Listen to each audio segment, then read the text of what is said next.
আজকে স্কুলের গেটের সামনে একটা কিডন্যাপিং হয়েছে। দিন দুপুর বেলা একজন ভদ্র মহিলাকে কিডন্যাপ করা হয়েছে। আপনি বুঝতে পারছেন পুরো পরিবেশটা কতটা রিস্কি?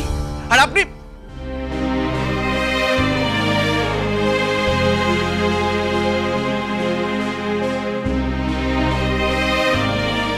দেখুন ইন্দিরা, আগুন নিয়ে খেলতে গিয়ে নিজের হাত পুড়িয়ে ফেলবেন না। বলছি যে ভিকি স্যার, এই স্কুলের বাইরে কিডন্যাপ হয়েছে, তার সাথে আমার বেরিয়ে আসাকে জড়িয়ে আপনি কি বলছেন বলুন তো? আগুন নিয়ে খেলা এসব। আর এই কিডন্যাপিং এর সাথে আমার কি সম্পর্ক? আমার কোনো সম্পর্ক নেই। বোধহয় আপনি আমাকে নিয়ে চিন্তা করছেন, তাই না? সবার সামনে আমাকে যা নয় তাই বলবেন, আর আড়ালে আমাকে নিয়ে এইভাবে চিন্তা করবেন। আপনি বোধহয় আমাকে একটু বেশি ভালোবাসেন, তাই না? কোথায় আছেন আপনি?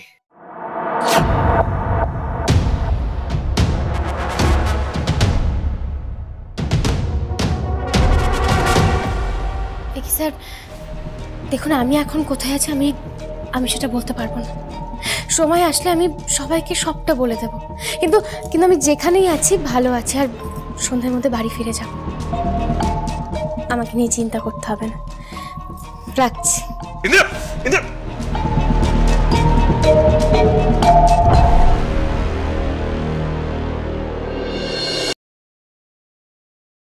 হ্যাঁ ইন্দিরা।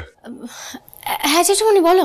বলছি কত কি তো বললাম, কত করে বোঝালাম, কিন্তু নিবেদিতা তো আমাকে বিশ্বাসই করছে না।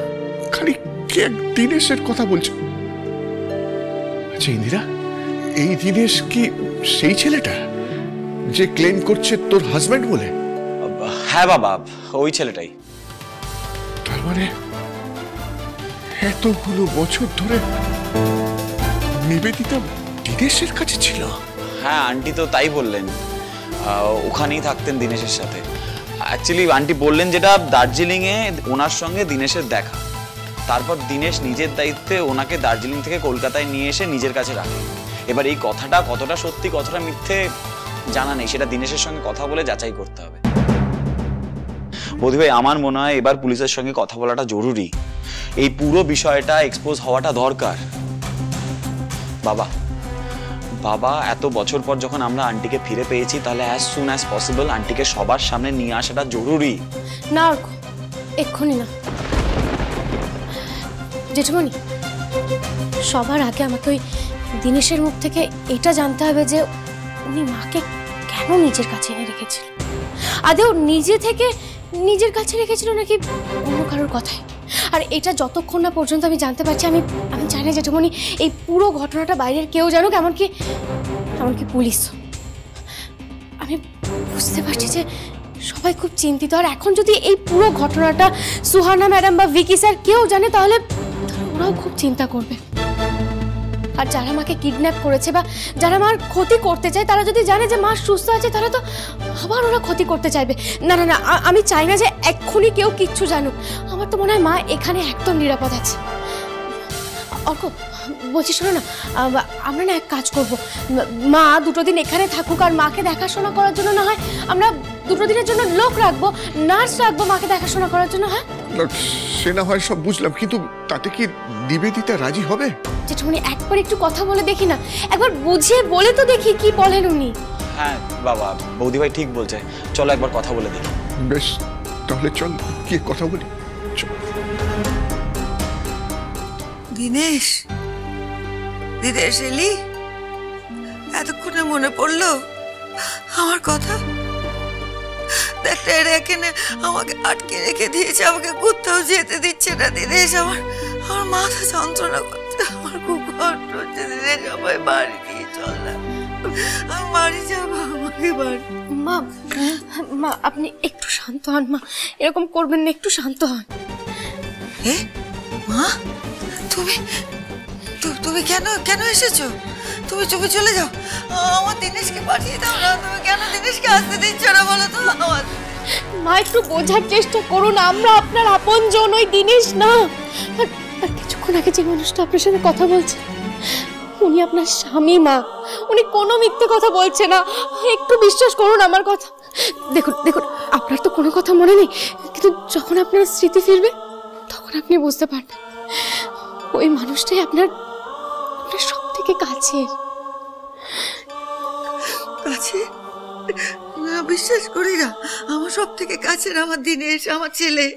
আমার দিনেশকে ডেকে দাও না, দাও না, তুমি যাও এখান থেকে, যাও। আমার ভালো লাগছে না তোমার কথা শুনতে। আপনি কেন বুঝতে পারছেন না আমরা দিনেশকে ডাকতে পারবো না? এমনকি আপনি যে এখানে আছেন সেটাও যদি কেউ জানে অনেক বড় বিপদ হয়ে যাবে। আপনি একটু বোঝার চেষ্টা করুন, আমি সত্যি বলছি। কি বলছো, কি বলছো মেয়ে?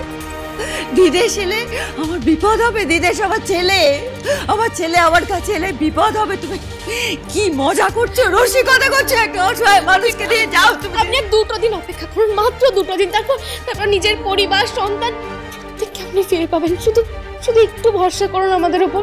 চুপ করো, চুপ করো, ফেরত পাবে। ছেলের হাতের বোয়া এই হারিয়ে গেল, এই পেয়ে গেলাম, ফেরত পাবো। হ্যাঁ নিবেদিতা, ঠিক বলেছে ইন্দিরা। জানো, এত বছর ধরে তোমার সন্তানরা তোমার অপেক্ষায় রয়েছে। তারা এখন কত বড় হয়ে গেছে জানো? তোমার ইচ্ছা হয় না, তোমার ইচ্ছা হয় না ওদেরকে দেখতে? একটু একটু আমাকে ভরসা করো না।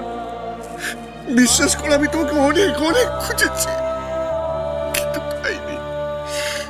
শেষে ওই ছোট ছোট বাচ্চাগুলোর মুখের দিকে তাকিয়ে আমি বাধ্য হয়েছিলাম আমার বিয়ে করতে।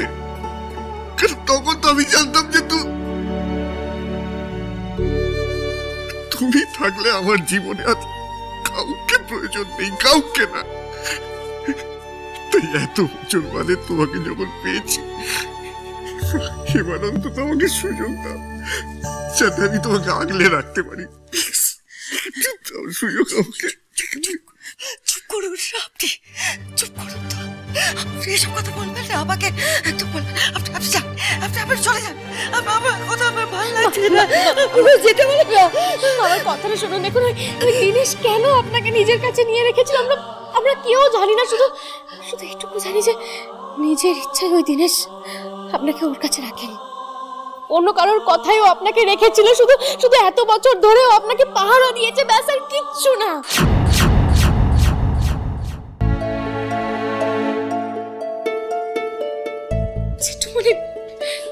আপনি এখানে বসুন, আপনি এখানে বসুন, আমরা আপনার কোনো ক্ষতি হতে দেবো না।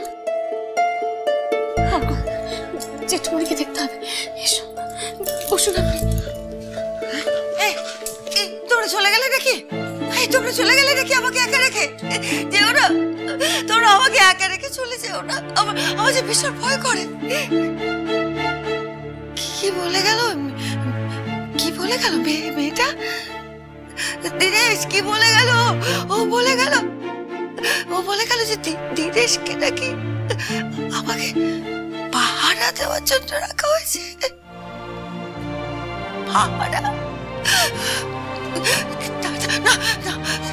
তা কি করে হয়? দিনেশ আমার ছেলে, আমাকে যত্ন করেছে, আমাকে কোনোদিন কষ্ট দেয়নি। দিনেশ পাহারা দেওয়ার জন্য কে রেখে যাবে? কে রেখে যাবে? কেন? ও ভাই, তুমি কেন বলে গেলে এসব কথা?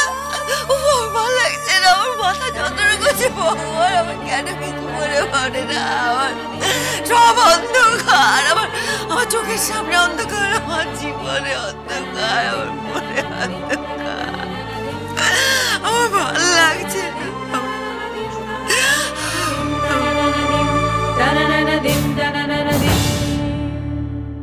আমাদের অন্য এক জায়গায় যেতে হবে।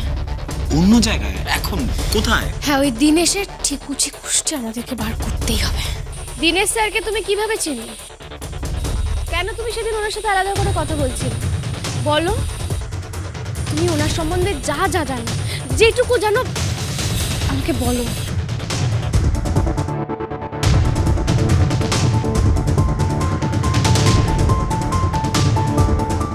এইবার বুঝলাম